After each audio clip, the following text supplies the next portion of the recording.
जैसा बोओगे वैसा ही काटोगे। एक बार एक कमज़ोर बूढ़ा आदमी अपने बेटे के पास शहर में रहने चला गया।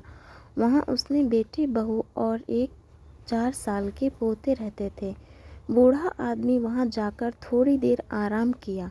फिर शाम को खाना खाने के लिए पूरे परिवार मेज़ पर बैठे। लेकिन बुजुर्ग दादाजी के कांपती हुई हाथों की वजह से खाना मुश्किल हो गया। जब वह दूध का गिलास पकड़ा तो दूध हाथों से फिसलकर मेज़ पर गिर गया। बेटे और बहू बहुत गुस्सा हो गया। बेटी ने कहा, पिता को हमारे साथ बड़ी मेज़ पर बैठने खाने की आदत नहीं है।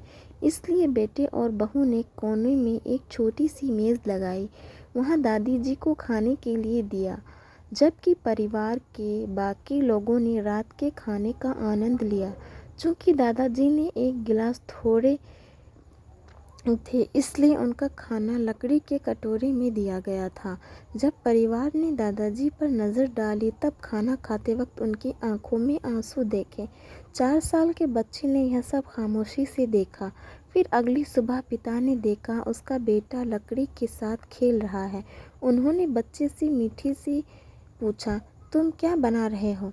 लड़के ने जवाब दिया, जब मैं बड़ा हो जाऊंगा मैं आपको और माँ को खिलाने के लिए एक छोटी कटोरी बना रहा हूँ। 4 साल का मासूम बच्चा मुस्कुराया और काम पर वापस लग गया। इस शब्द ने माता पिता को इतना कठोर कर दिया कि वे आवाह रह गए। फिर उनके गालों पर आंसू बहने लगे। हालांकि तब कोई शब्द नहीं बोला था, लेकिन दोनों जानते थे कि क्या जाना चाहिए। उसी दिन पिता ने दादाजी का हाथ थाम लिया और उन्हें परिवार के मेज़ पर वापस ले आए। अपने बाकी जीवन के लिए उन्होंने अपने परिवार के साथ भोजन खाया।